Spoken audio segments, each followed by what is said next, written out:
agreed this would be exhibit Triple H 19. General usephansi kwesifungo siphethe statement phambi kwethu esingu Triple H 19.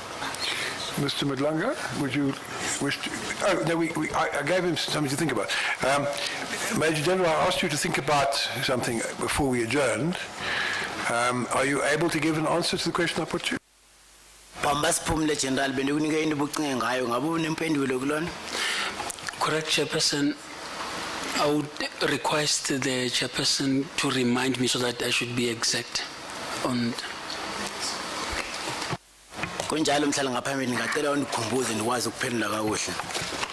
What I put to you was that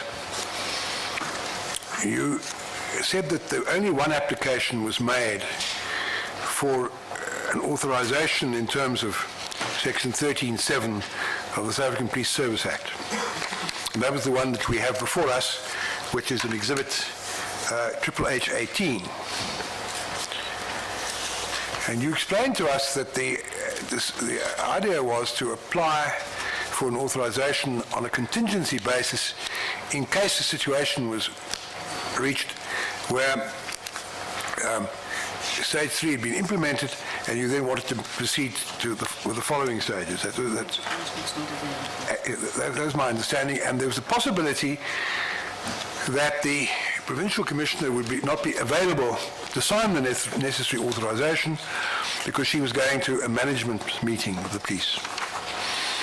I pointed out to you that the covering letter which you signed was dated the 15th, but next to it was an affidavit by Brigadier Collitz, deposed to on the morning of the 16th at 8 a.m., and that the information note attached to it, prepared by Captain Moorman and signed on her behalf, was also dated the 16th, that's the Thursday, and the authorization itself was signed on the 16th by the Commissioner, who at that stage was no longer away at the management forum because that had been on the 15th and she'd returned by then. So I asked you whether that didn't mean that the story about the application being brought on a contingency basis to deal with the contingency that she mightn't be there when the authorization was required fell away. And the further point that was made, I'm not sure if I made it to you directly just before we adjourned, was that in any event you could only get an authorization for 24 hours. And the one applied for, in terms of the covering letter, the heading of your covering letter, was from noon on the Wednesday till midnight on the evening of Thursday. Anyway, those are the various facts that I put to you, and I asked you whether that didn't indicate that the contingency story had fallen away. So what's your answer to that? I'm sorry you didn't have it.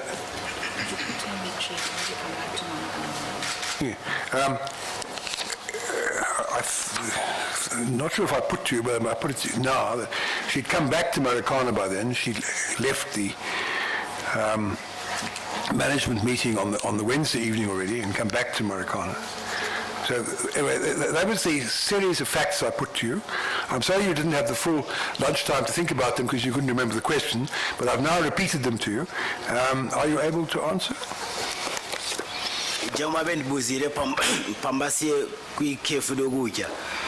Statement esilapha ngaphambili besayinwe nguye Miss Mulman nge-15 kwemva komhlangano okhona ngolwesithathu ebusuku kuya ngolesine uba icebo elo leqhubeleko belisenzeka belinokuqhubeleka na.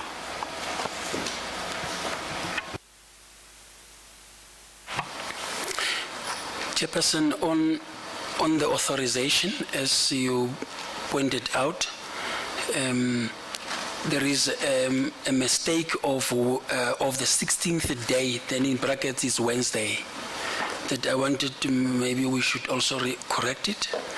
and then says until the 17th day, that is Thursday. So maybe it's to say Thursday.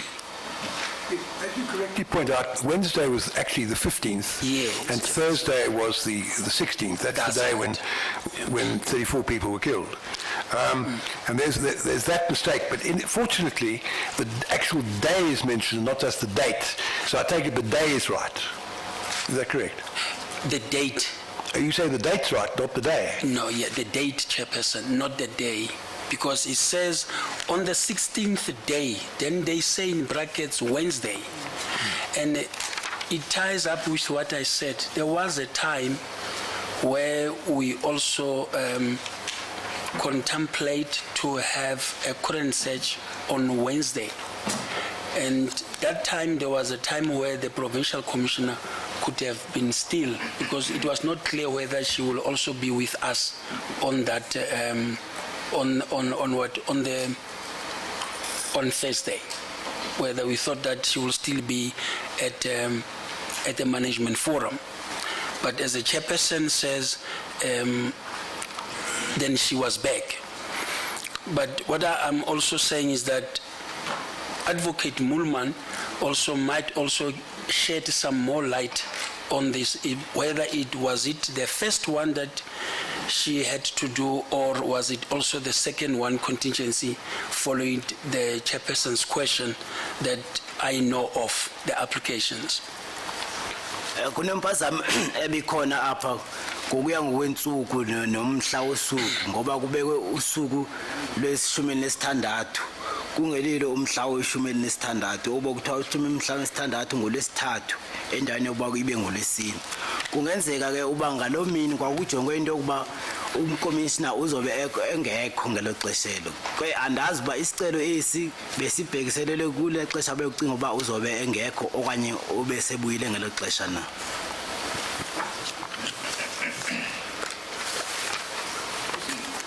What I want to put to you, I've got a problem about that too, because if you look at Brigadier Collis's affidavit, which is part of Exhibit HH18, in para 1, he says, application is hereby made for authority, in terms of section 13.7 of the Act, to conduct a cordon and search operation at the Vonnekorp and Korea Mine hostels and adjacent squatter camp on Wednesday 15 August from 12 to 16 August at 12. So as far as the affidavit by Carlos is concerned, both the date and the day are correct.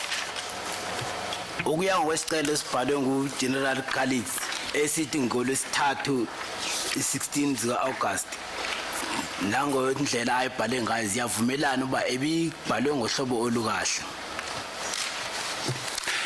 Chairperson, I agree there is some confusion on these documentations, and the same statement that the chairperson is referring was certified on the 16th, and which he gives a further confusion. But what I was answering the chairperson, it was only relating to the authority that was a legal documentation at that stage. Kulungahambisa kakuhle unongaviseka kakuhle kwi-statement ezizibhaliwe kuba kwasona i-statement umhlala ngaphambili asifunyayo sasigunyaziswe ngomhla we-16. General, if you look at Captain Moorman's statement, if you look at paragraph 3, have you got it in front of you? It's exhibit HH19. Do you have a copy? Then can I use your copy, Ian?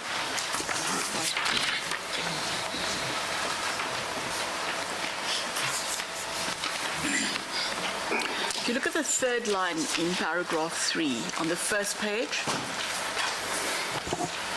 uGeneral angabheka kumhlathi wesithathu where she says that she prepared the application on the instructions of the overall commander, Major General Mpempe. apho athi ulungise isicelo esingomyalezo osuka kuGeneral Mpempe. Do you see that, General? Correct, Chairperson. Uyakubona kuGeneral. So you instructed her, well, let me ask you, when did you instruct her to prepare this application? Engaba Bearing in mind that she arrives there at 5 o'clock in the morning to do so. Uba ngabe uyakhumbula kuba ufike ngensimbi yesihlanu ekuseni ingaba umxelele nini balungise eso statement?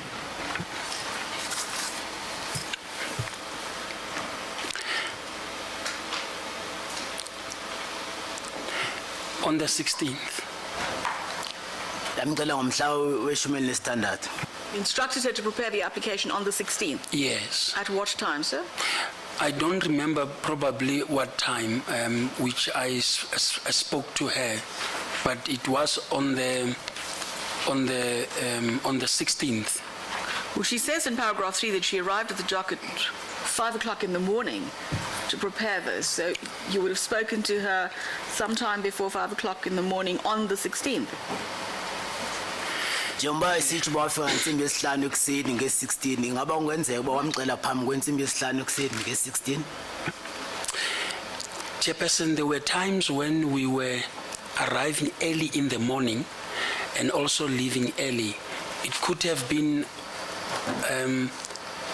in the early morning of Thursday or maybe on the late of the 15th. But what I'm saying is that the instruction was also given to me, and we were always reporting very early with Advocate Mulman, but I will never be precise about the time. Mhlala ngaphambili yuba kunamaxesha bese sifike kusekwakusasa kakhulu siphinde sihambe kusekwangenzasa njalo. Andinokukhumbula kakuhle ixesha kanye kanye enanimcela ngalo kodwa ingaba ngalo maxesha angenzasa. And also the date. I think she could help me in terms of saying when precisely, but the instruction was given by me. Nangosuku anoqiniseka uba kwakunini kodwa naye angandinceda andikhumbuze uba kwakunini na kodwa umyalezo wayewunikezwe ndim. Then the instruction for the actual search period could only have been from the 16th onwards. Umyalelo wokurhanqela ube kusetshwa inoba wawukhutshwe ngomhla we-16. Correct, Chairperson. Ewe kunjani.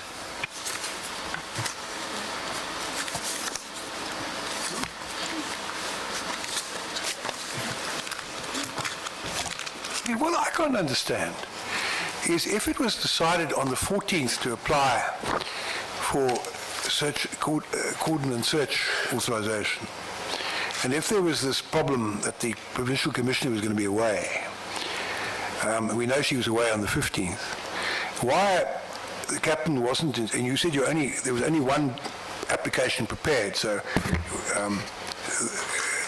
and it was this one. What I can't understand is why, if you are correct, and this decision was made on the 14th to apply for this authorization, why the captain wasn't told on the 14th, please prepare the documents, let's get the provincial commissioner to sign them now, today, the 14th, because he's not going to be around tomorrow. We may be implementing stage 3 tomorrow. In fact, we are proposing to implement stage 3 tomorrow. So we want, as soon as the dispersal has been done and people have been arrested and information has been received, we want to immediately go and search the houses in this whole area covered by the authorization. But that didn't happen.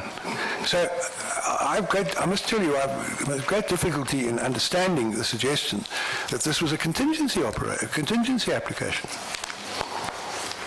Ukuba ngaba isigqibo sasithathwe ngomhla we-14 uba ngaba kube nesicelo sokuba kungenziwa kuye ku-stage 3 ngosuku olulandelayo, kwakutheni na kungenziwa kucele ukapteni uba alungise i-statement eso kuba kwakunokwenzeka uba umkomishina angabikho ngosuku olulandelayo?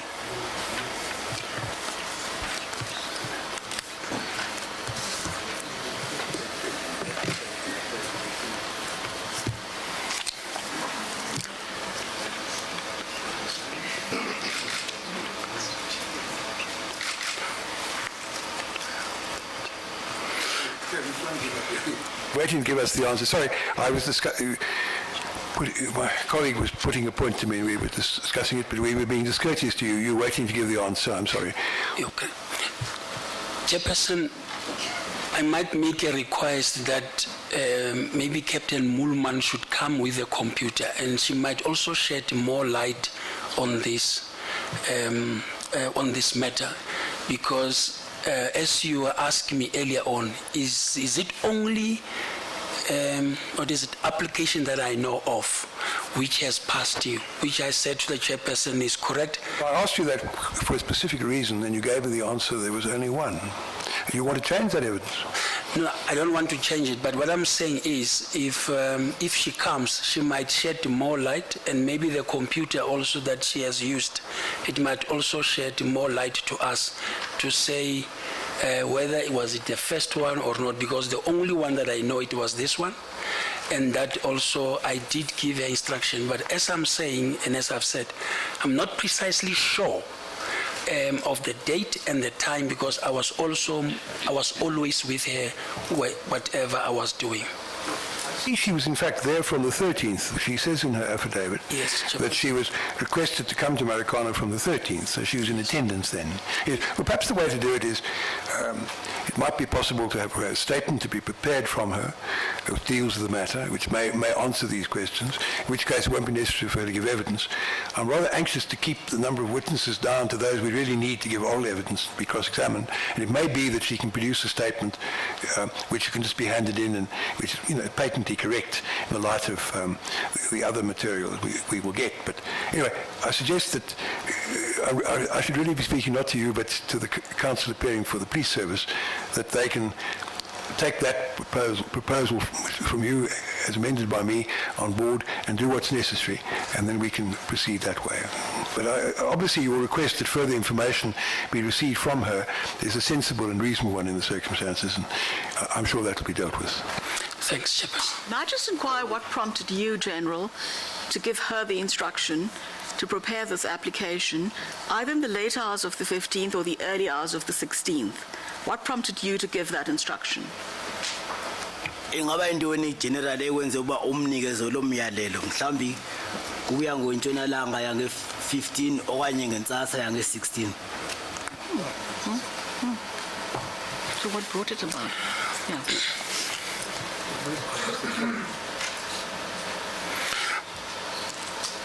Chairperson, what prompted me, it was the question of which I need also to explain in detail. If we look in terms of the stages, it was that the people are still there, and we also wanted to process those weapons, not necessarily that it has to follow each other. So what I was saying, that I did testify that on the 15th, there was also a contemplation of implementing stage 3. Then implementing stage 3, and with all other information that we have obtained from the arrested persons, which it could be either stage 4 and also under stage 5, could help us to do coordinate search. That is actually also what prompted me. Ukuya ngokwencazelo engayichaza ngokuya ngokwezitages zakhona. Kola suku kwakuye kwaba khona ukuye kwanguzulwana olelwa khona. Mhlambe ngayiyo into emva kuba kube khona abantu ababanjiwe lencombo lesizifumene kubo elalinowenza uba siye kwese stage. To add something. No, Chairperson, I'm sorry that... That's right. If you want to add something, you're obviously free to do so. I've got a follow-up question if you haven't got something you want to add. Chairperson, I feel at this stage, even before going to lunch, maybe that I should talk more about the stages. Maybe I think also that the stages are also causing the confusion to this matter. And as I indicated earlier to the question of Advocate Madlanga, stage 4 is not only dependent on the dispersal of those that are at the copy. I just want to emphasize that. Even when the scene happened, like the one of Mr. Twala, to me that could be falling under stage 4 and stage 5 at the same time. And also the incident which I quoted of Monday, to me can also fall under stage 4 to stage 5, because stage 4 says process arrested protesters and handle crime scene. mhlali ngaphambili bendikhala ubani ngaye ndichaze kabanzi ngokweziteji ezakhona phambi kuba siye nasekudleni kuba isinqanaba elilesine ustage 4 ubungaxhomekanga kuphela ekuchithachitheni abaqhankqalazi abo njengesiganeko sikamnumzana Thwala okanye isiganeko sangomvulo ebesingaba sibewele ngaphansi kwenqanaba lesine okanye kwelesihlanu eso sidibanisa ukubanjwa nokusetshwa kwabantu ababanjiweyo. Chairperson, my understanding of these stages, it's a normal police work. Ukuqonda kwami indlela ekwenziwa ngayo amanqanaba la ngumsebenzi oqhelekileyo wamapolisa.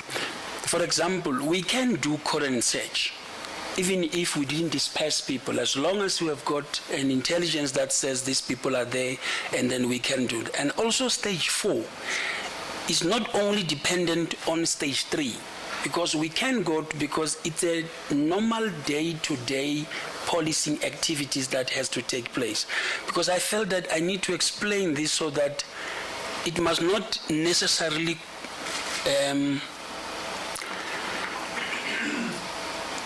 mean that you could not go to another stage without maybe another stage. And as well, it could mean that another stage, they can follow each other. Because I wanted that should also be understood. Into ebendinoyichaza ngamandla kuya ngokweziteji eziba ukuhanqelwa kwabantu basetshwa awuxhomekanga ekuchithachithweni kwabantu abadibeneyo. Xa kubonakala khona imfuneko ibingenziwa loo nto kungakhange kulandelwe iziteji ezingohlobo ezichazwe ngalo. I've got a difficulty when I put to you. I think I may put it to you slightly, somewhere to some extent already, but I want to put it to you clearly now. You tell us that on Tuesday morning, it was decided to implement stage 3 on Wednesday morning. And it was also decided that you'd have to have a cordon and search authorization to follow up after the implementation of stage 3 on Wednesday. And there was a problem. The Commissioner was going to be away on Wednesday, and on a contingency basis you wanted to apply for authorization. Now, that wasn't done now. You've told us, as far as you know, there was only one application, and that was the one that was processed on the Thursday morning. So why wasn't there an application dealt with on Tuesday? I know you told us that the decision to implement stage 3 on the Wednesday was deferred after it was arranged that you would confer with the trade union presidents on the Wednesday. So obviously you wanted to do that before there was any question of implementing stage 3. And that apparently was arranged, according to your statement, around about 8 o'clock in the evening of the Tuesday.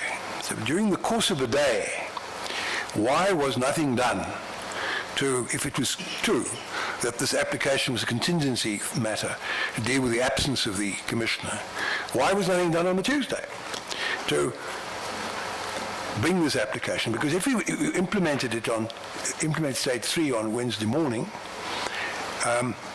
and then you would have had the follow-up thereafter from noon on perhaps or shortly after noon on the Wednesday, going to the houses and the hostels and so forth, and taking possession of arms.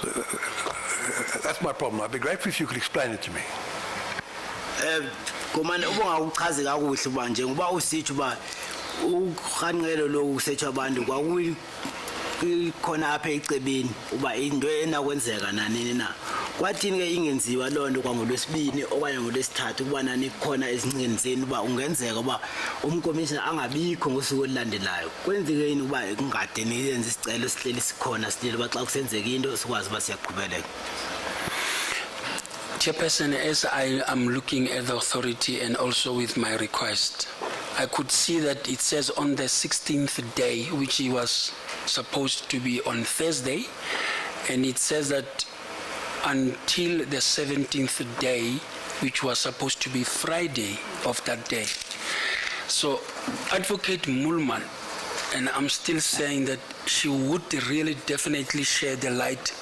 When precisely did I give her the instruction and the time? And then that will close maybe the the problem that the chairperson is having. Telling me is you can't tell me why, as far as you're aware, nothing was done to make this application on the Tuesday already. We'd have to wait to find out what she can say. That's okay. So the question is still there. It's not been resolved as far as I'm concerned, but it may be that Captain Moorman will be able to give us the information that we need. Yes, thank you. Mr. Madlanga? Sorry, Mr. Chairman, on the issue of the minutes of the 14th, my instruction is that minutes were not taken on that day. A statement will be obtained from Brigadier Sibuloki, who was the chairman of the JOC on that day, to confirm that. Kwindaba ekuthethe ngayo yemizuzu yemhlanganiso ibinge-14 azange kubekho Look forward to receiving that affidavit. We have already had the evidence of this witness who says minutes were taken, but perhaps that conflict of fact will also have to be investigated. But anyway, we look forward to receiving the affidavit, and we will then consider it in the light of the information we've already got on oath from this witness. But thank you. Thank you, Mr. Chairman, Commissioners. General, I hope I did not misunderstand you, because in debating the issue with the chairman, you now referred back to what had already happened, and I seemed to understand you to say that that was now already stage 4. If I understood you correctly, I just want to show you what Colonel Scott says. Can I just, to be fair now to the witness, I understood him to say, and in fact there was another question that I should have asked him, will you allow me to ask it before you came on with yours? I understood him to say that at least one person was arrested after the 13th. Because remember, one of them was injured and taken to hospital, for example. And I understood him to say, or at least suggest, that information was obtained from him and possibly other people who had been involved in the events of the 13th, which enabled them to proceed with the subsequent stages. In other words, they weren't limited to people arrested after stage 3 had been implemented. They already had some persons arrested already, and information relating to what happened from the people involved on the 13th, and they were able then to follow that up. I think that's his evidence. Am I understanding you correctly? Correct, Chairperson. What I want to know from you is, what was that information that you got?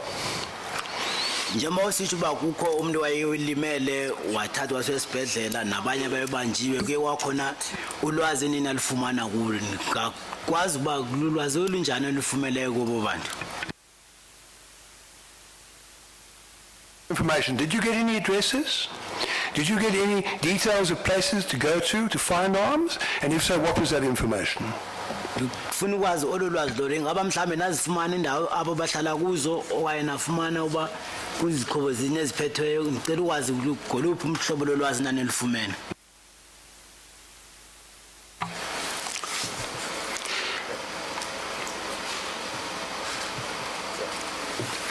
Chairperson, I know for a fact that Brigadier Van Zyl, having attended the scene on the 13th, and there were follow-up of people who were arrested and they were interviewed.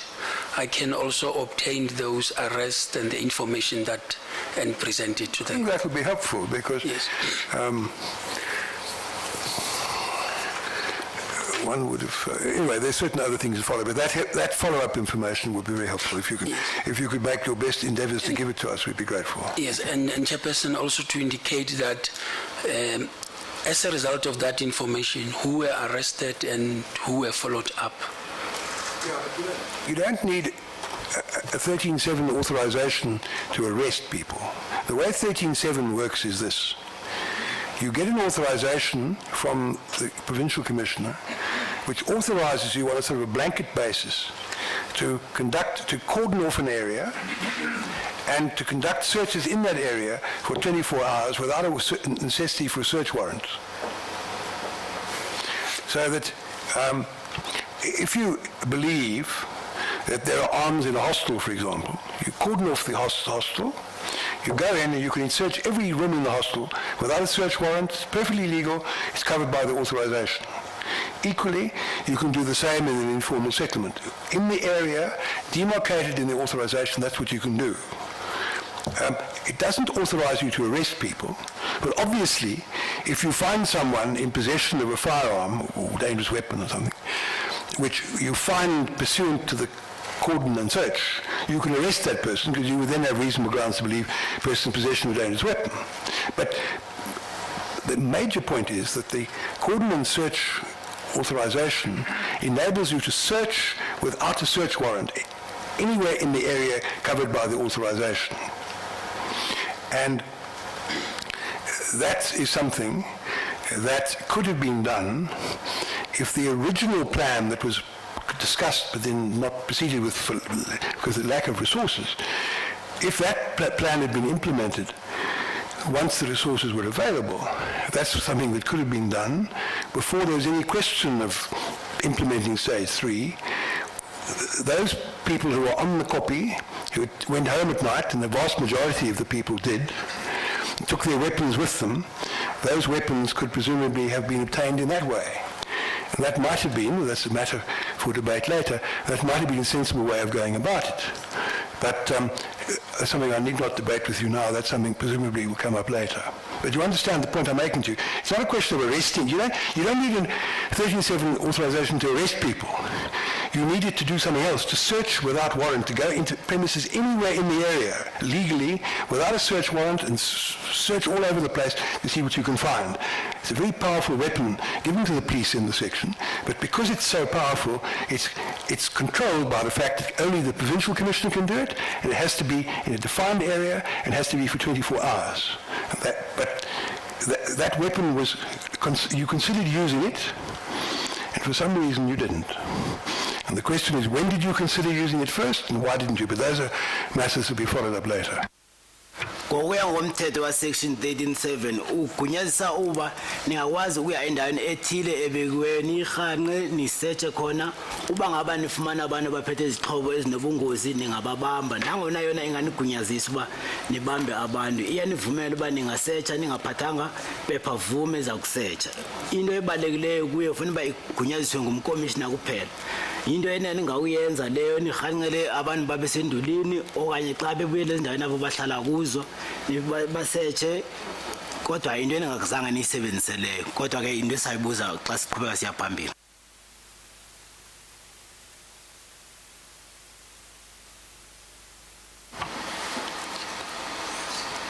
I take it you want to respond to the point I put to you, and I'd be very interested to hear your answer. So please carry on.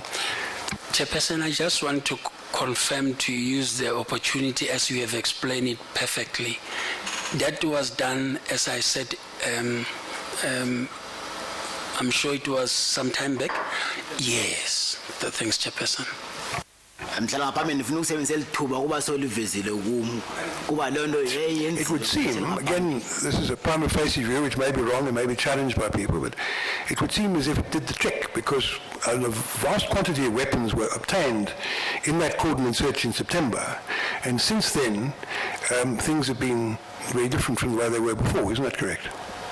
Uba nikhumla kakuhle lonto yenziwa xeshana lithile apha kuSeptember and ihamba ngohlobo olufanelekile ngaba kunjalo.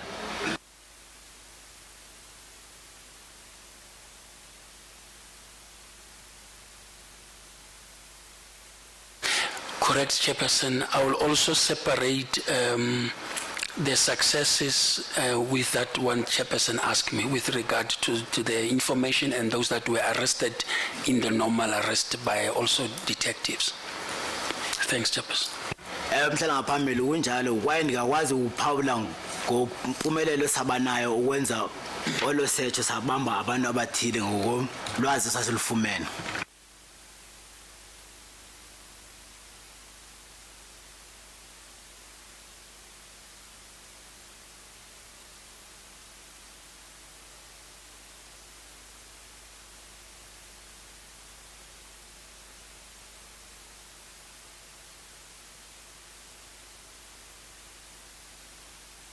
May the commissioners just bear with me, I'm reading a paragraph in Colonel Scott's statement. Yes, of course, you were going to do that when I then said I yes. wanted to deal with Yes, this point first. yes, thank you, And you Mr. very graciously stood back to enable me to do it.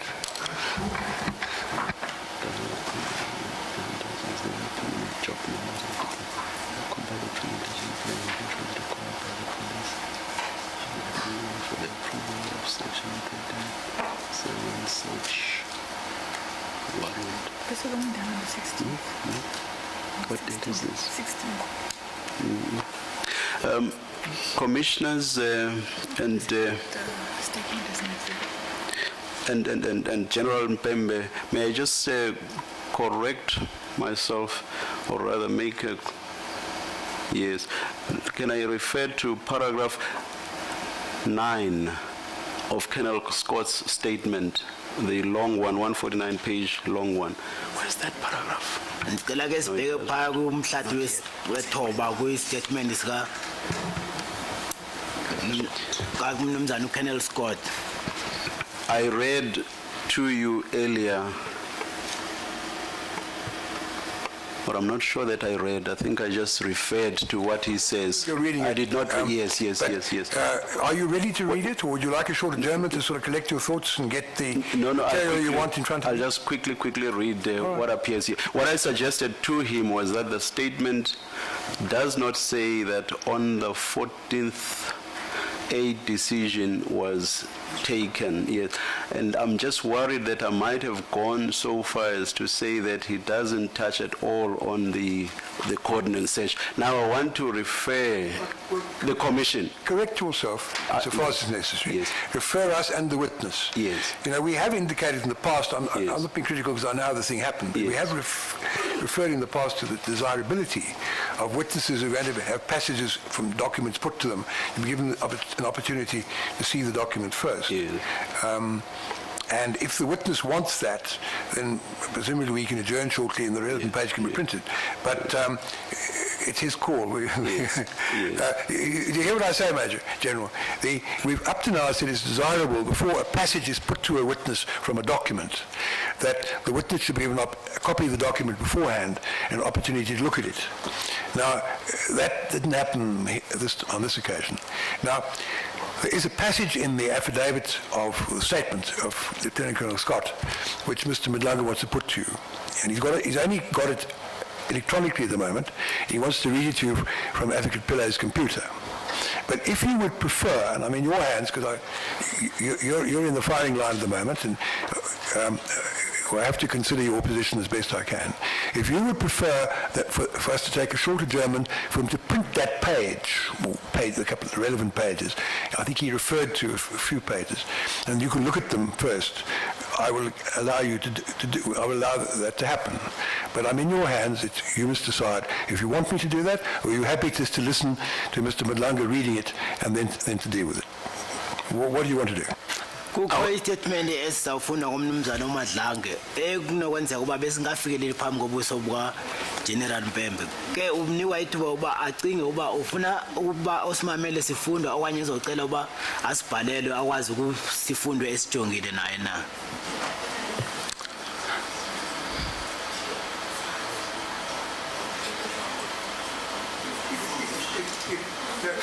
Chairperson, yes, he can read and yes. Point raised by my commissioners is they would actually prefer to have it in front of them. So I wonder whether the practical way forward isn't for me to take for us to take a relatively short adjournment, have the relevant section printed, copies for all those interested. Those who want it, please put up their hands, and then we can proceed.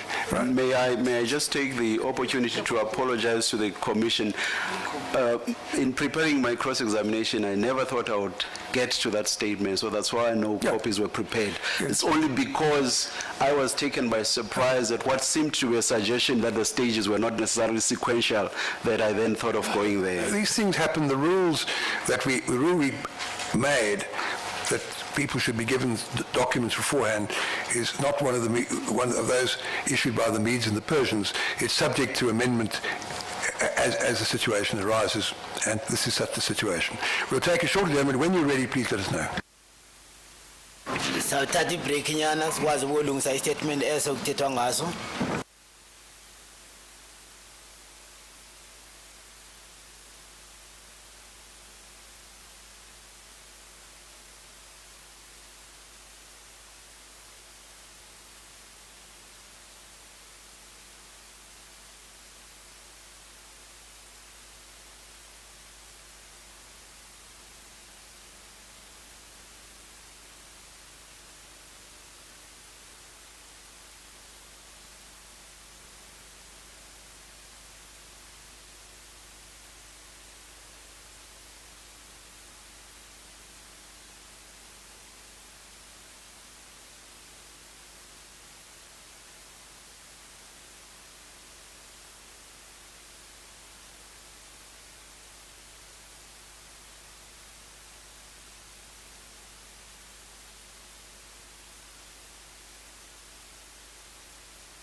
session resumes. I see on our tables is a rather large document headed Consolidated Statement of Duncan Scott. So that, I take it, will be Exhibit H20? That's correct, Chair. Yeah, Consolidated exhibit Statement, H20 Colonel Scott. sesikhona phambi kwethu. While we were waiting outside for this document to be printed, we received a delegation of representatives of the families in Chambers who explained to us why the families who were here for a short while in the morning, some of them, but thereafter have not been in the auditorium. And Advocate Lewis is going to make a statement which explains the situation as it exists at the moment. Ms. Lewis, Advocate Lewis. Ngoba Thank you, Mr. sahleli ngaphandle sifumene umyalezo omele abemindeni uba ngaba kungani bengekho namhlanje. Ms. Lewis uzosichazela uba kuqhubeka. Mr. Chairperson, as I explained to the commissioners during the adjournment, a number of the family members have returned today. The rest are expected during the course of today and tomorrow. The family members who have returned have explained to us and given instructions for us to place on record that they feel very uncomfortable participating for as long as the arrested and the injured mine workers aren't present, or at the very least until their position is clear, at which time a final or a further decision will be taken. And so as things stand at the moment, their very strong feeling was that they do not wish to participate further. What we have now agreed to is that we will take the course of tomorrow to take further instructions from them and from the family members who are still to return, and we will then communicate or place on record a final decision on Thursday morning, pending the handing down of the judgment. But until that time, the family members won't be participating, and so I have to ask the Commission to excuse me until then. Sifumene umyalezo uba abanye bemindeni bafikile izolo, abanye bazawufika ebambeni bemini namhlanje. Kwaye besitsho ukuthi abakhululekanga kokubakho xa kusekhona abanye bogxababo ababesebenza emigodini abangasabanjiwe. Koko besitsho bethi abazukwazi ukuqhubeleka babe khona ukuba nathi lapha. Kwaye naye Ms. Lewis ecela uba naye azame acele ukukhululeka kuba engazukwazi ukuba khona ahlale nathi. You've said that they don't want to participate. Does that include not sitting or having counsel sitting, counsel attorneys sitting in the council chamber to hearing the evidence that's been given? Does it go as far as that, the decision that they've taken? Yes, Mr. Chairperson, it does. I should have clarified that. But essentially, they don't want to be present in the Commission, and they also don't wish their legal representatives to be present. So. Thank you. So you're asking to be excused insofar as that's necessary. And Yes, Mr. Chairperson. it's a pity, but you will, of course, have the transcript to study. I'm not sure whether your clients would prevent you from doing that, but that's a matter you can discuss with them. We'll have to take further instructions. Thank you for putting your instructions on record. Major General, you're still under oath? Mr. Mdlanga, do you want to say anything about what Ms. Lewis has said? No, nothing at all, Mr. Chairman. Thank you. I see. You want to proceed now with your cross-examination? Yes, Mr. Chairman. Where's that 9-something of yours, Commissioner?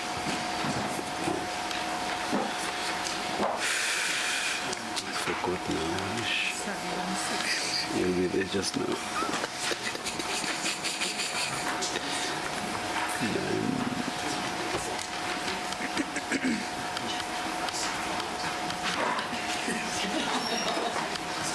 It's the last page of that document. The last page. Yeah. General, when you made the request that copies be made available, or rather even the commissioners said they would like to have copies, hard copies of Triple H 20. I wanted to refer you to So I paragraph. think it's also fair to the witness. Yes, yes, And indeed yes. to the other parties who are here, they can also follow. That is so, Mr. Chairman, yes. Yes, thank you. What is it, Nine- page or paragraph 20? Para 9.5, Mr. Chairman. Page 77 at the bottom. Asibheke kwiphepha Triple H 20 paragraph 9.9 kuphepha number 77. 9.5. After the JOCOM, and here JOCOM is referring to one of the 16th, not the one of the 14th. After the JOCOM, I assisted Brigadier Fritz, STF section head, and Brigadier Silwane, NIU section head, who had been tasked by Major General Annandale on Wednesday to start a planning process with regard to Phase 6, the cordon and search of the hostels and the Ganeng settlement.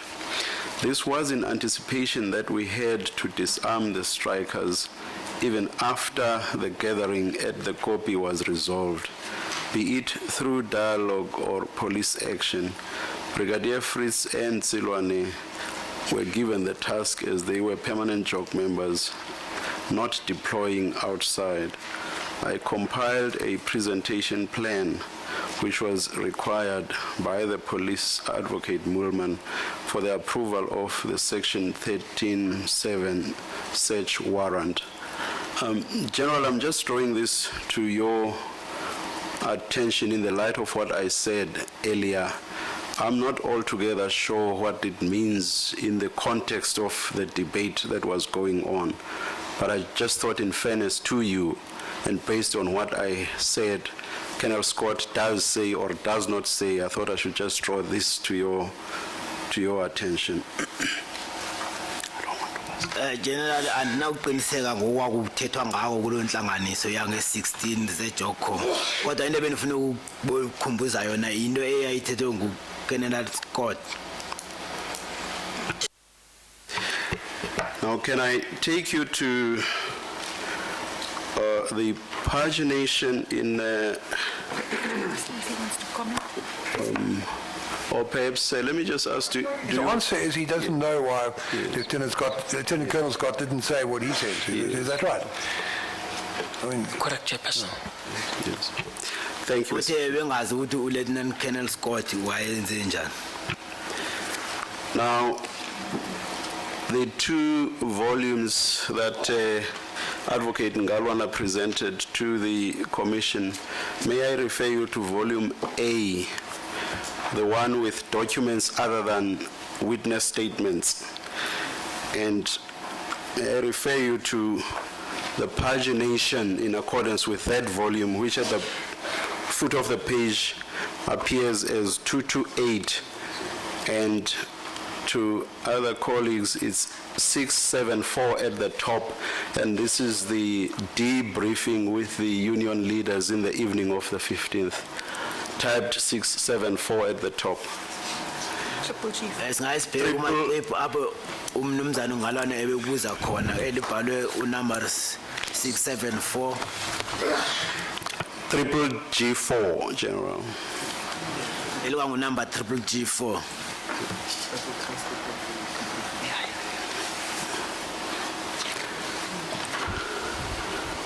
Are you there, General?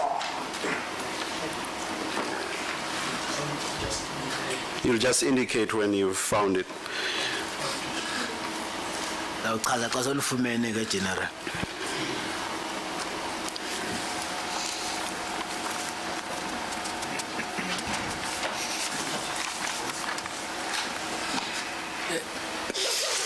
Advocate Chairperson, page. At the foot of the page is 228, at the top it's 674. I have it, Chairperson. Thank you. Now, 3 lines from the foot of the page, line 28. This is what you say. I will read to line 3. at page 229, the following page. Now I need to do my job, and you all also call me to remove firearms. Then it says inaudible. I cannot go there and disarm people. It would be bloodshed. So I need to, again, inaudible due to people speaking loudly outside. And it continues, and go in a specific house, disarm them. And then I will skip a few lines and continue from line 7 through to line 9, General. The sentence starting, I need to be told. I need to be told, I need to go to the house because that is the only way. Beating this elephant bit by bit, because me going there to the mountain, disarming people, it is going to be bloodshed. Can I ask you this first, General? In the context of everything, at least, that is audible, can you try to remember what you might possibly have said in that part that says inaudible? If you can't, we'll see, to the extent that it may still be necessary, we'll see if we can't source the tapes from Lonmin. Uba ngaba general usakhumbula kwezindawo ezingathi azivakale ungabe usakhumbula mhlambi ngaba ngamapha amagama ayethethiwe. I will listen to the tapes. I'm advised the tapes are available. Okay. Ivile ke babuye bashicilela kwi-tapes nizawumamela kuzo ke kuba kuthiwa zikhona. Do you by any chance recall what you might have said here? Ingabe yakhumbula ukuthi ba ingaba wawutheni kulo ndawo? No, Chairperson, I remember that even when I was still giving evidence in chief, we did request. Maybe that's why they were first. Anisakhumbuli kamana ngobe ndibuzwa kubungqina bami ukuqala ndanditshilo ba anisakhumbuli inoba yilonto kenza ba itape ezo zenzo zibe khona.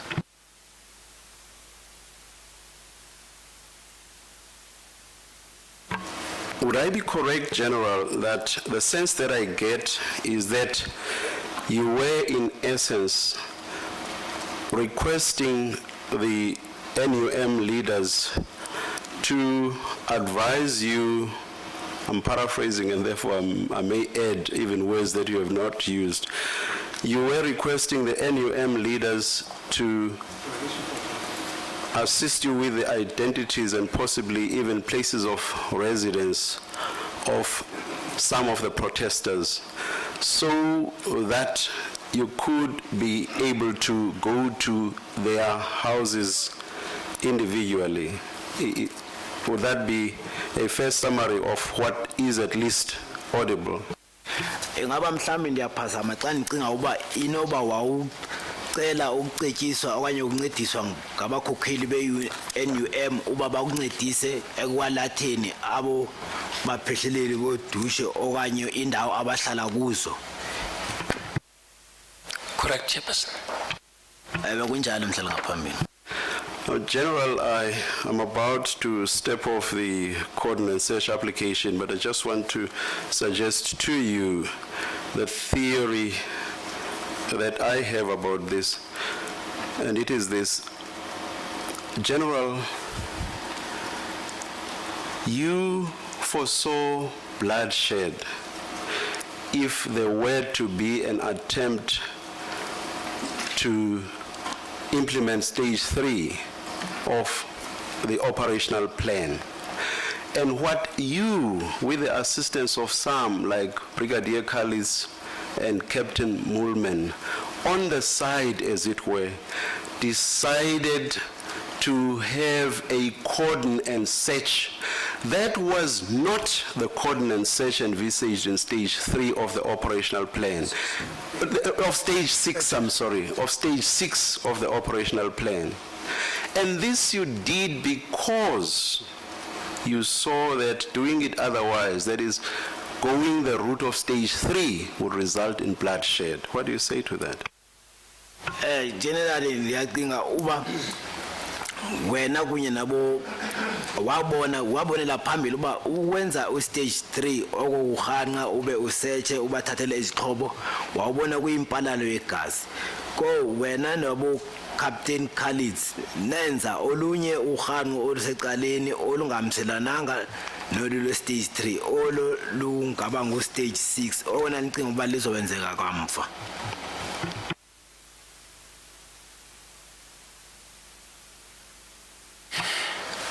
Chairperson, the answer will be no, that for current search. But I did indicate that there were so many different methods that the police tried to adopt to get the matter resolved peacefully. Hence, it was also the negotiations and also the other matter is that if we got the information from Mr. Zokwan, or even from the mine for that matter, or we could have gone to the houses and search, and also arrest those people, because that could have assisted us, particularly as I've indicated on, people were not identified, we did not know the places, so that could have assisted us also to get the element structure which was actually giving a problem, because we didn't know who is behind. I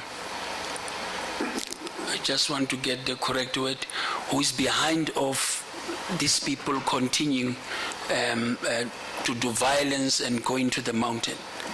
On that part, Chairperson, I'll say, it's true. There were methods that we also wanted to make sure that we can approach, we can do in order to resolve the matter.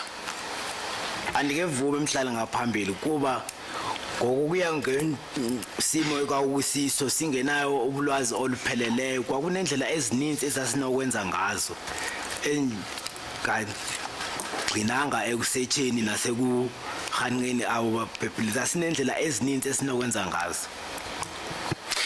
And I need to confirm, Chairperson, to say if we had that information, we had the privilege of getting that information, surely we could have used that information. Ndikwatsho futhi uba ngaba sasinalo olonwazi okanye sasinalo igunya lokufumana ololwazi ngeba sasiye saqhubeleka ngolohlobo.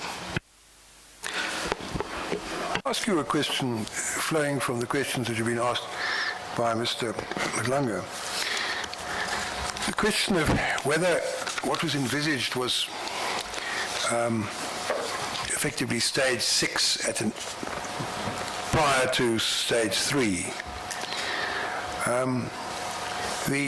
Would you look please at page 48 and 49 of exhibit HH20, Lieutenant Colonel Scott's statement? Ngokwendlela ayihlele ngalo kuba kwakucingeka uba kungenzeka uqalwe ngo-stage 6 phambi kokuba kwenziwe o-stage 3 kukho yena enifuna ukubuza ndicela ujonge. In the statement he's gone through the various phases, you see, and when he gets to phase 6 he deals with it in paragraph 7.21.9. I'll just read the first part. 7.21.9.1. In order to complete the disarming operation, the Wonderkop and career hostels would be cordoned and searched for dangerous weapons, which would be removed. This would be a large-scale operation, which would require detailed plannings, but was initially envisaged to have the POP members providing the cordon around the identified hostile buildings, with the TRT doing the search and seizure in case of attacks. The TRT are trained to do building clearing. POP in essence are not at the same level of expertise to defend themselves should a violent confrontation take place in close quarters. 7.21.9.2. If the STF and NIU had completed phase 5 and were available, they would form reaction teams to deal with barricaded suspects by gaining entry and ensuring any threats were reduced. And then 7.21.9.3, the Inkeneng settlement was also considered for this action, but would require a separate operation at a much larger scale. Now, that's the way it's described by Lieutenant Colonel Scott. Now, there was no way really to fit in that, as he's described it, as something that takes place before Stage 3 is implemented, while you are still waiting to decide whether and when Stage 3 is to be implemented. I mean, it's surely the passage I've read you now indicates that something far more elaborate and planned in a detailed fashion was envisaged for the implementation of the coordinate search, which was to be authorized by the Commissioner. Ngokwestatement sika-Colonel Scott abachaza ukuba ngokubona kwabo kwakufanele uba kuye kwahanqelwa yona le ndawo eVunerikop nayo eKhalimine kube lapho kwenziwa khona usetsho ngamapolisa e-POP nawe-TRT. Awo e-TRT akwaziyo ukungena endaweni ezindlu lapho kuhlala abantu azokwazi nokuzikhusela xa ungaqubuka udushe apho. Abe wona e-POP engenalwazi olupheleleyo lokuzikhusela kwindawo ezingaphakathi ezindlu.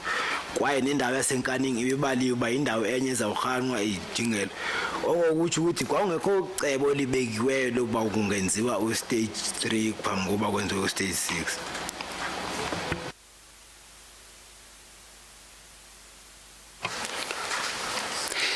Chairperson, I agree with Colonel Scott, and in agreeing that I will also refer, as I've said earlier on, that detailed operation, it was done on September, as is described by him. But what I should put to the Commission, the practicality of a sequential, then I'm assisted by Advocate Mazanga. He gave me even a separate different pages where Colonel Scott is emphasizing the sequential approach. And then with that, that's the one that I was put into the Commission to say, to me, I could not say what has happened on the 15th, the information that I got on the 13th, on the 13th, that I could not have used on the 19th of September. And the information that has been obtained on the scene of Mr. Twala, because that could be Stage 4 and Stage 5. I could not use it because it's not sequential. And this is what I'm trying to explain to the Commission, to say, to me, any scene in Marikana, it could fall either of the stages, and that information will form part of the coordinate search operation that was envisaged, and which, Chairperson, I did say it did take place in September. So to that, this is what actually I'm trying to put to the Commission. Ngokwengcelo le eyishoyo ithetha ukuba wayenze ngoSeptember kokuthi ngomhla we-13 uAugust beningenalo ulwazi olungalo, beningenawo kwakho ukulisebenzisa ololwazi ngomhla we-19 kuSeptember.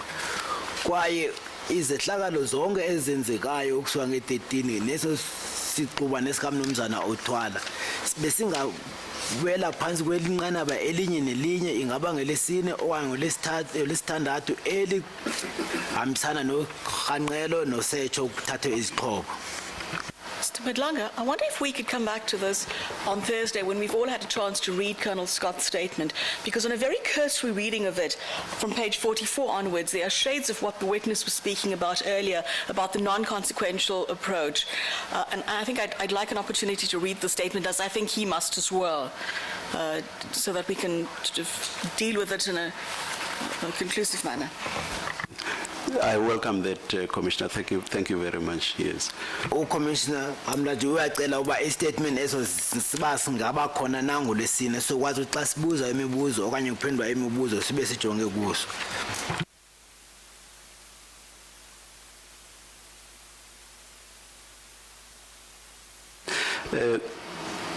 General, when I earlier asked you about the nature of the decision you took regarding stage 3. I suggested to you that I had understood your evidence in response to a question by the chairman to be that the decision you took was to go to the provincial commissioner. Not so much that it was you who actually took the decision to proceed to stage 3.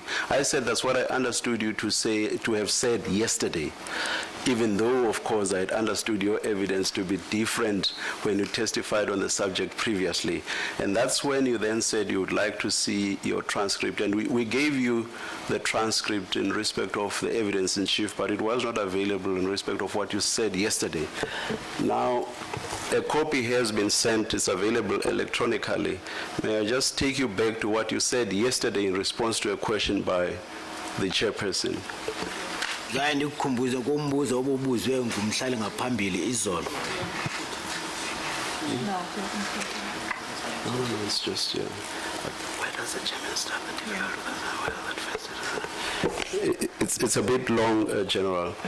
The difficulty with that answer is, well, firstly, and the difficulty with the answer is, as far as I can remember, I haven't got the transcript of what you said last time before me. But does the transcript, which you have electronically, give a page number? Oh, So it'd be helpful if you gave it now when we follow this later. Yes. I'm sorry, Mr. Chairman. Day 111, and the page is 11946. And you're starting from line 1 right at the top. The difficulty with that answer is, as far as I can remember, I haven't got the transcript of what you said last time before me, but as far as I can remember, your evidence was that you made the decision. The provincial commissioner didn't. You made the decision. You then put it to her at about 12 o'clock, and she approved it. And it was then decided to call the meeting at 1:30. Now I may have recollected that incorrectly, but Mr. Madlanga nods his head, so he understands it the same way as I did. Now, if that's so, then what you told us when you gave evidence last time was that you made the decision, and you made the decision at 12 o'clock, and you gave your reasons. I'm examining the reasons with you to see whether they could have been your reasons, because it seems to me that one of them at least didn't exist yet. But those are my difficulties. You see, you understand, and your response. You. I understand the difficulty the chairperson is having. Chairperson, to resolve it. At your response, if we could go to where I said I made the decision. I said I made a decision to go to the provincial commissioner, and that decision is the one that briefed her, and I think the Judge Hemraj also asked me many questions, and to say it's you who made the decision to go to stage 3. Then I said I briefed the provincial commissioner. The decision that the chairperson should understand is that is the one that I made, to go to the provincial commissioner to say the situation has come to this, and my fear is this one, taking into account that we are still going to have a meeting, and if there could be any other changes or any member in the meeting opposing what I have already briefed the provincial commissioner about it, the situation could have changed. I understand that, General, that is what I've just read, to say that yesterday, you did not say the decision to proceed to stage 3 was yours. Your decision was simply getting up on your feet and going to the provincial commissioner and advising her what you thought needed to be done, but you did not decide yourself. That is how I understand what you said yesterday. Do you agree? Uba ndikuvika kuhle izolo uthe isigqibo sokuya ku stage 3 asithathwa nguwe, isigqibo osithathileyo ngesokusuka wena usukume uye kumkomishina wophondo uyothethathethana naye malunga nokuthatha isigqibo sokuya ku stage 3. Ingaba kunjani? Chairperson, I don't know whether I did even refer to the follow-up questions that were made by Judge Himraj in terms of when I was testifying lastly, because she even said that, are you in a position to take that decision? So, and hence I'm saying That evidence which I gave, together with this one, it will also be made me to explain what I've said. But I still want to maintain, Chairperson, to say the decision was taken by me. When I was explaining yesterday, I was saying I took a decision to go to PC to say, General, I have taken this decision. And that's a decision which I have communicated to her. Mhlala ngaphambili kuyanga njengoba bendithi ukuba ndifuna ukujonga kungqina abendikunikile ukudibana nalobu bavelayo bayizolo ndisitsho ndisema kwakuyo loo nto yoba isigqibo endandisithathile ngesokuya kumkomishina wophondo ndimcelele uba isigqibo endisithathileyo ngesilolu hlobo. I might understand that I might have made not to be understood when I was explaining before, but I remember very well that it was followed even by Judge Himrash when she was following to say, is you who took that decision? And in matters of such this, are you deferring that decision to the Provincial Commission? I said yes. And I even said that, then she would say, then I said, because I'm reporting to her, she could accept or reject my decision, and it could be rectified even in the special JOCO meeting. I would like that it should be understood in that order. I don't know whether I've made myself well clear. Mhlawumbe kungenzeka uba ndinangavakali kakuhle njengoko no Commissioner Hamraj ewazama ukubuza izolo uba isigqibo eso sasiye sathathwa ndim mna. Leyo nditsho uba isigqibo sasithathwe ndim ndaya naso kuye. Kulapho ndinabuza uba undiye ndenze kanjalo na ndiye nesigqibo kuye ndavuma nathi ewe kunjalo. Ke icacile noba isigqibo sasithathwe ndim. When you reach a suitable stage to take the tea, German, will you let me know? Mr. Chairman, I'm done with this, just this one point that I interposed, and I'm also done with the coordinate search, so I was going to move on to something new altogether. Suggest you do so after tea. We'll take the tea, German. Lixesha lokuphumlela itiye.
The commission resumes.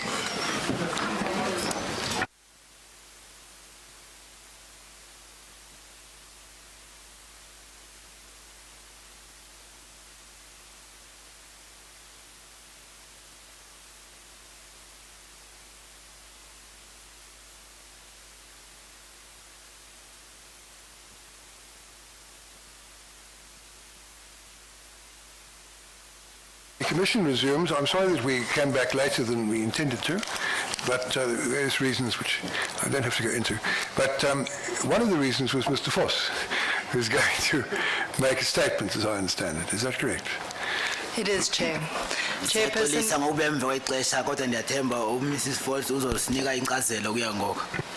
Chairperson, Commissioners, I've been instructed to place on record that UMCU supports the family's approach. They're in support of what Ms. Lewis had placed on record earlier.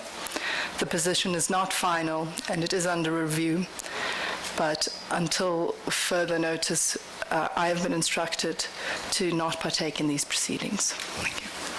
You will absent yourself from the council chamber, or you will simply be holding a watching brief and not taking part in the sense of objecting or leading evidence or anything of that kind? Chair, I wish it was the first, but it's the latter. I've been asked to leave. Umbutho amka uwazisa uba uyamsilana kwaye usixhasa isigqibo zamalunga amafamily angakhoyo apha kwaye na ucela uba akhululeke angabikho kule nhlanganiso. Thank you for placing that on record. If you wish to be excused, you may be. Thank you, Chair. In view of the fact that we spent longer than we intended to, I think we'll sit until about 4:15 this afternoon, if that's convenient. Major General, you're still under oath. Mr. Madlanga, I think you're still cross-examining. Thank you, Mr. Chairman. General, may I refer you to Exhibit SS2, Standing Order General 262. Is this now? To paragraph 8, subparagraph 2, 8.2. There it reads, the CJOC is in overall command of the specific operation for which he or she is designated and is responsible for all actions taken. I emphasize that last part, and is responsible for all actions taken. I didn't get the reference to which you were referring. 8.2. Thank you. Thank you. Thank you.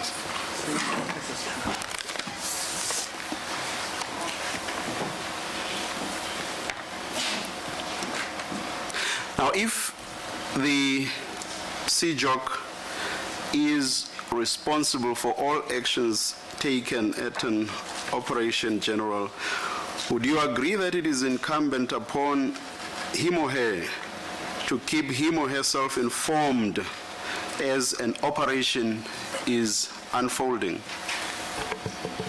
Njengoba ke general sibona uba isijoke ngiyo ojongene nayo yonke inkqubo leyo, ingaba akufanelekanga na uba azisiwe ngento eyenzekayo?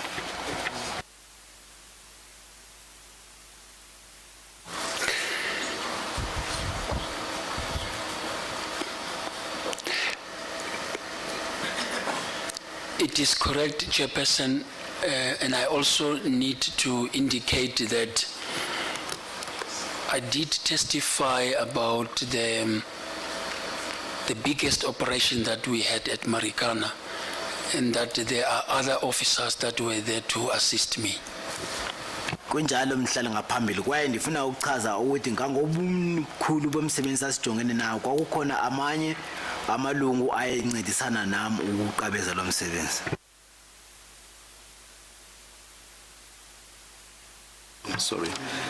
And this, that is informing him or herself, he or she can do by any number of means, including radio and telephone or even cell phone contact with those physically involved in the operation. Is that correct? Kwakutsho uba yena lo ongenza nangayiphi na indlela ingaba kuqhamshelana ngonomathotholo bokunxulumanisa amapolisa okanye ono ifoni akwazi ukuthetha nabo baphakathi endabeni uba kwenzeka ntoni na. It is correct, Chairperson, and those that are supposed to report to me, they can do exactly as the question is being put to me. Kunjalo mhlali ngaphambili kwaye abo basebenza ngaphansi kwami bangenza ngolohlobo luchaziweyo ngoku lokunqumelela ngefoni bendichazela ukuba kwenzekani. And in this instance, we do know that there were problems with radio communication. You agree with that, don't you? Singatsho sithi kwesigaba siyazi babe ukhona into engambi kakuhle malunga nonxumelelwano ngokwe radio ezakhona. Correct, Chairperson. Kunjalo mhlali ngaphambili. Can I take you to paragraph 48 of your statement, G12? Singake sibuyele ku paragraph ye 48 ku statement sakho esingu G12.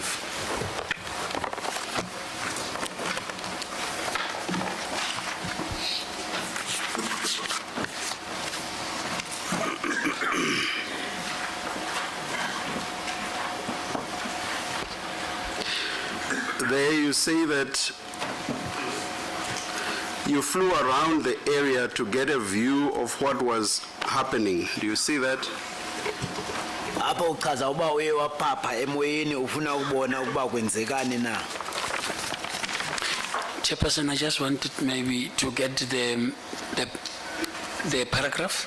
48, General. Correct. I got it, Chairperson.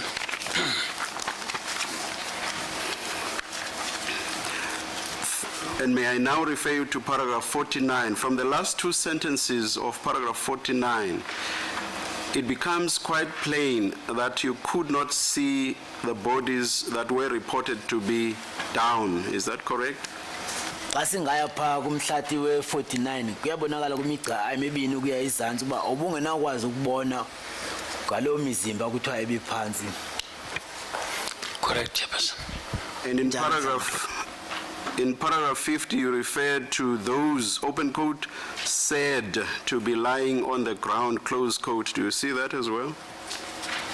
Umhlati olandelayo uchaza ngabo utshoyo uba balele phansi.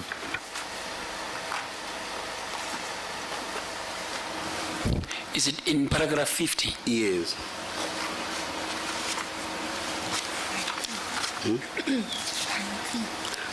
Line 3.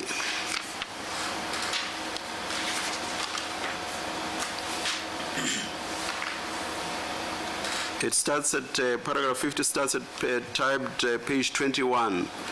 And what I'm referring to is at the top of page 22.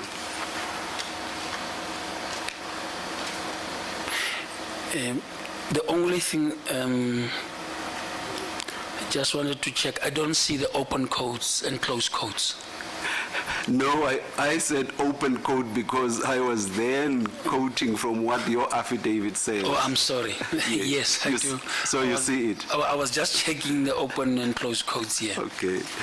Oh, so you, all right, General. Then, in the same paragraph, you say, open quote, in order to ascertain what was actually happening on the ground, close quote, you instructed the pilot to fly you back to the jock. Do you see that? Khona apho uchazayo uba ukwazi ukuqona nokubona kahle owakusenzeka apho ezantsi ucele uMatilosho enqolomoya uba akubuyisele emva. Correct, Chairperson. And the distinct impression that one gets from this, and indeed I think it has been your evidence already, at least I remember the chairperson touching on this a couple of days ago or so, that your helicopter flew so high up that you could hardly see what was taking place on the ground. Is that correct? ngikhumbula kwaye kubungqina bakho nomhlali ngaphambili ingathi bekwayichaphazela le ndawo uba inqwelomoya obubhabha ngayo ibibhabhela phezulu kakhulu kangangoba ubungenawukwazi ukubona okwenzekayo emhlabeni. Chairperson, I did say also that I could see the dispersal process when the Nyala is pouring the water from the chopper. But it's true that I couldn't see the people on the ground. Mhlali ngaphambili ngifuna ukucacisa uba ewe nditshilo ndayibona enye yezonyala xa yayikhupha amanzi izama ukuhlulahlula abo babelapho kodwa into endingenawuyibona ngabantu aba bephansi. People as the general body of strikers or people that were lying on the ground? Ingaba xa uthi abantu utsho abantu kwakisakhiwo sabo okanye utsho abantu ababephansi emhlabeni? Chairperson, by that time I was not referring to but I was referring to a person on the ground. The way, the high we were, yes. I'm trying to say I could see a vehicle, I could see a Nyala, but not a person. In the previous paragraph you say, in the penultimate paragraph, I then heard Lieutenant Colonel Vermaak reporting over the radio that there were bodies down. It was not clear where. And so what you were referring to, I take it, is you couldn't see them because you were too high, flying too high. And that was why you told the pilot to fly you back to the dock so that you could find out what was actually happening on the ground. And when you got there, you learnt that there were bodies at both scene 1 and scene 2, as we now know. In other words, the kraal and the koppie. Is that right? Correct, Chairperson. Ngokuchaza kwakho wawusitsho uba awungaboni abantu ababelele phansi kungawo wacelela usomatiloshe wenqwelomoya uba akuthathe akubuyisele emva kulapho wafumana ingxelo uba ke kube khona isiganeko sokuqala nesesibini. And you were up in the air for about 20 minutes, as I understand it. Wawuphezulu emoyeni okwemizuzu engamashumi 20 ngaba kunjani? Yes, Chairperson, I said at about 20 minutes. Mhlala ngaphambili into emalunga nemizuzu engamashumi 20. I take it that it must have taken you, what, maybe just a few minutes to reach the altitude at which the helicopter eventually flew. Is that correct? Ndingatsho ndithi mhlawumbi kuthathe nje imizuzwana embalwa uba inqwelomoya iyofikela kulo mgama ephaphela kuwo. Chairperson, I'm not able to state that. I think the pilot might be the right person to state how long we can. I could have been there. Yeah. Mhlala ngaphambili anokwazi ukuyichaza leyo mhlawumbe yena usomatiloshe inqwelomoya nguyona oba kwindawo ekahle ukuchaza Mr. Shasterton's chart that he prepared, where he worked out the timeline and so on against various events that are recorded on videos and so on. I haven't got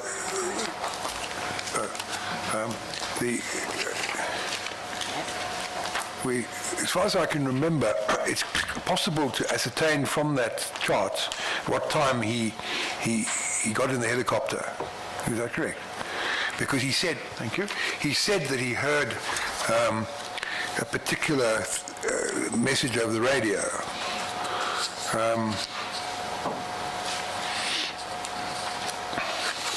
And is it possible, I don't know whether it may not be appropriate for you at this stage of cross-examination, but is it possible by the use of that document, I'm not sure that it's got an exhibit number yet, but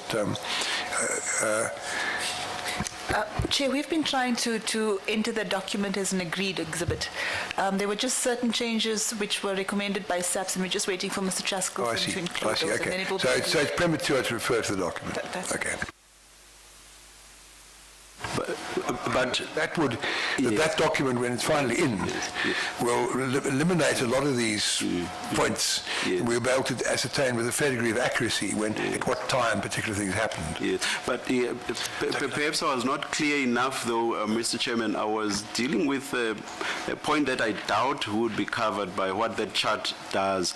All I was trying to establish was whether the general is able to indicate how long it would have taken for the helicopter to get off the ground, get airborne, and reach the altitude at which it then flew. And the general has already responded and said he cannot give that estimate. I doubt that the chart deals with that, yes. General, from what you say, which the chairperson also read, if I'm not mistaken, not so long ago, is, in fact, you said, you said, yes, I could see a Nyala, I could see that, and so on. But what seems quite clear is that you could not see, open quote, what was actually happening on the ground, close quote. So even though you could see a Nyala there, you could see another vehicle there, but you could not follow what was happening on the ground. Is that correct? General, uba ngaba ndikuvakahle nje mba usitsho uthi wawunokubona inyala ikhupha amanzi ungaboni kodwa eyona nto uyithetha uba wawungaboni uba eyona nto yenzekayo phaa phansi emhlabeni kwakuyintoni na ingaba kunjalo? No, Chairperson, I said seeing the instructions because I had a radio, and the chopper that I also had a radio, and I could follow what was happening on the ground, and I could hear the instructions that were given, and I could see the actions of those instructions. And I did give an example when Brigadier Khalid was giving instructions to the Nyalas, and I could see when they poured the water from where I was. Could you see I'm telling ngaphambi nditsho uba bendingaboni nje kodwa bendikwazi ukuyilandelela into eyenzekayo kuba ndandiyiva imiyalezo ephuma kwi-radio ezokunxulumelana njengoba bendenze umzekelo uba ndamva ubrigadier Khalid xa ikhupha umyalelo uba makuqhube kanjani. But in response to a question by one of the commissioners, I understood you to say you couldn't see any people, so you could not see the protesters, and therefore you could not see what they were doing. You could not see the police, and therefore you could not see what they were doing. Is that correct? That is, the people, the police, the individuals, not their motor vehicles, not their vehicles. So you could not see the protesters and not what they were doing. Not the police, not what they were doing. Is that so? Umbuzo endifuna ukuqonda uba into ithetha uba ubungenakwazi ukubona abantu bona ubuqu babo benza ntoni na abaqhankqalazi uba benzani amapolisa ubungenakwazi ukubabona uba benzani ubuzibona imoto zamapolisa enyala kodwa wona amapolisa ubungenakubona uba enza ntoni na. Correct, Chairperson. Kunjalo mhlala ngaphambili.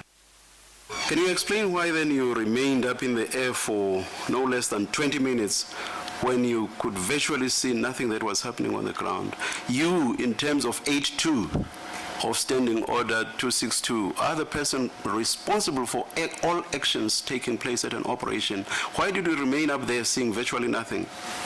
Ungakwazi ke uchaza uba kwathi na uba uqhubeleke uhlale phaa phezulu emoyeni ekubeni ba ungaboni into futhi iwa nguwe umntu bekufamba nguwe okwazi ukulawula lonke umsebenzi obusenzeka. Chairperson, I did state that for me, when I was in the air, I could see the actions of the dispersal. And I also did explain that I was in a better position when I'm actually flying than when I was in the jock, because there in the jock, maybe I could not have followed exactly what the radio, I could have not followed, because in the air, I could hear and I could see the actions that was happening. Mhlala ngaphambili nje bandisitsho ukuthi njengoba ndipha phezulu ndandikwazi ukulandela eyona yenzekayo xa kuthethwa ngeradio kwaye ndibona ngcono kuna xa ngaba ndandisephaya kwejog ngoba ndandingenawubona uba kwenzekani. Xa ndiphezulu emoyeni ndandibona kahle uba eyona nkqubo yenziwayo kwenzekani xa kuchithachithwa abantu kwaye ndisiva nemiyalelo ephuma ngeradio. But it's true that I could not see people, I could not see protesters and even police in people on the ground. Ndandingakwazi uba ndingababona ubuqu babantu babeqhankqalaza okanye amapolisa. General, I know you've said you are not an expert in public order policing, but you have said you are experienced in it. Can you perhaps edify me? I'm not an expert, I'm not even experienced. Can you edify me as to whether there's anything stopping or preventing a CJOG from actually going to the field of operation, especially regard being heard to the fact that he is responsible for all actions taken at an operation? General njengoba ndisazi utsho ukuthi awunalwazi lungako kulawulwa kwezihlwele zabantu kodwa unamafa ungakwazi ukunichazela ukuba ikhona na into ethintela ukuba i-CJOG ingakwazi ukusuka iye aya kwenzeka khona into eyenzekayo?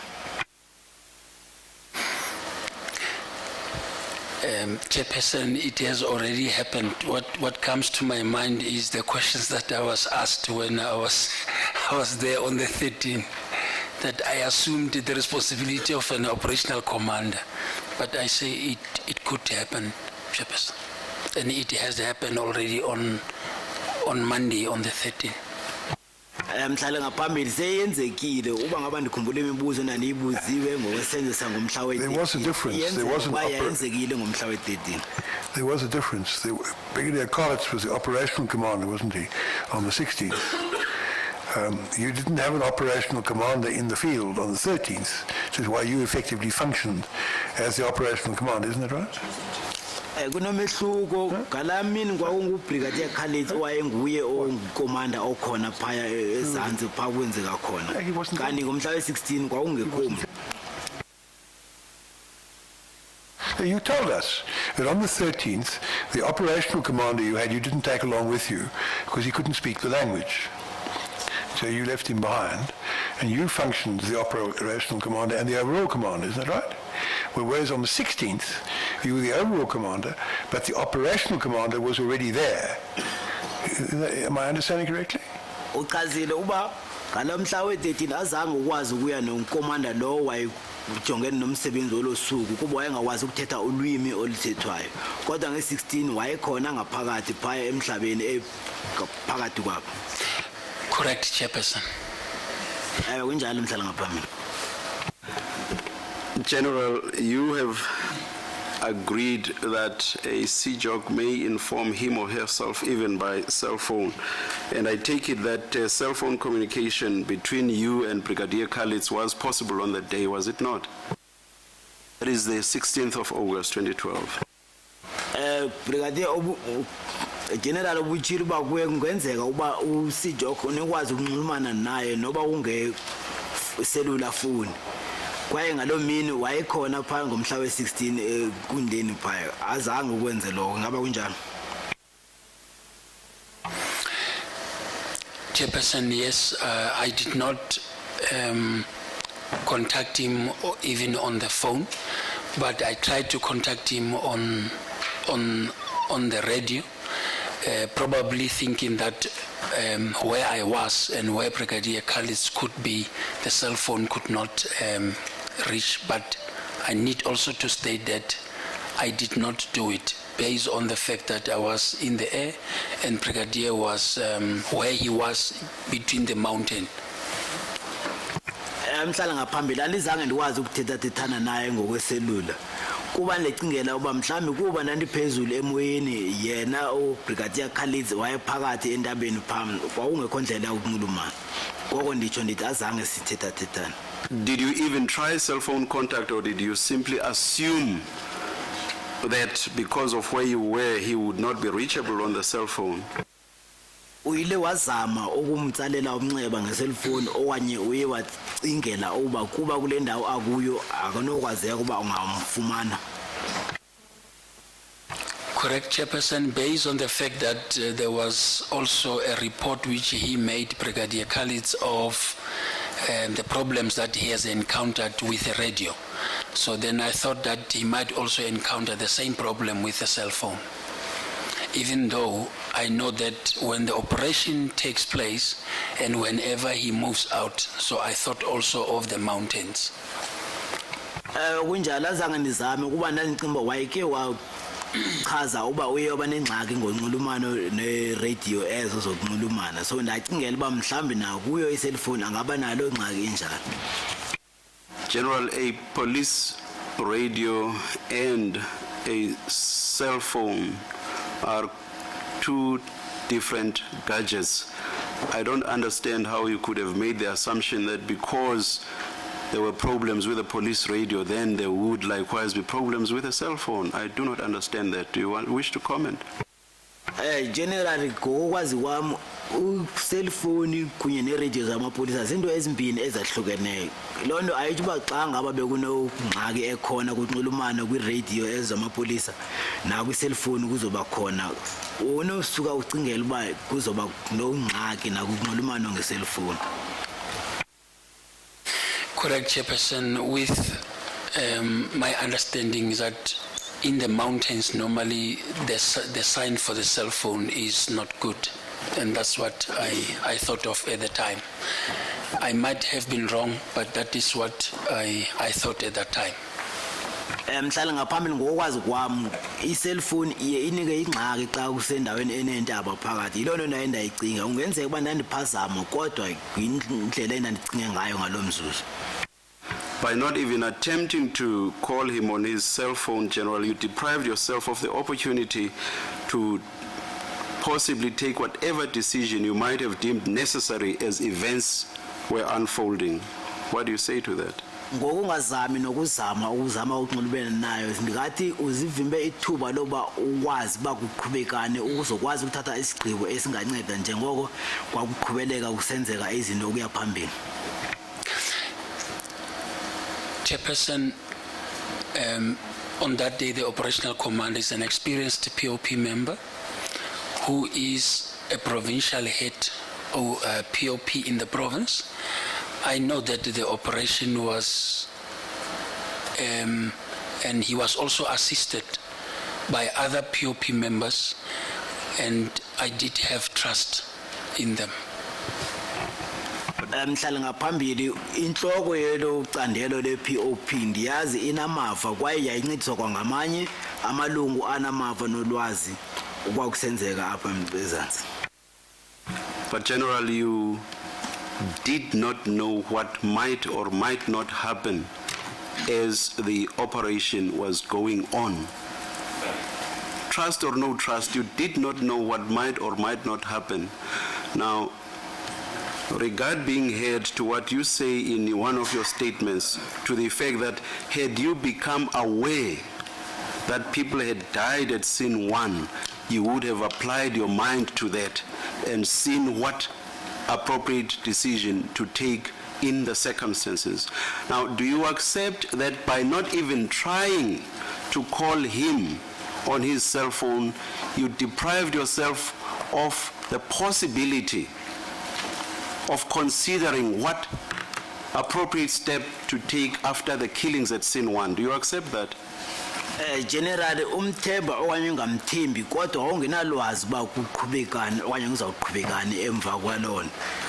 Kwaye ngokungazami nokuzama ukucinga ukumfonela uzivimbe ithuba loba wazi uzokwazi ukuthatha isigqibo esisulungekileyo emva kokuva uba kunabantu asebeswelekile kwisiganeko sokuqala njengoba utshilo nakwinkcazelo yakho kwi-statement sakho. Chairperson, I said that I had a radio which I could be well informed and hear from all the members and the communication.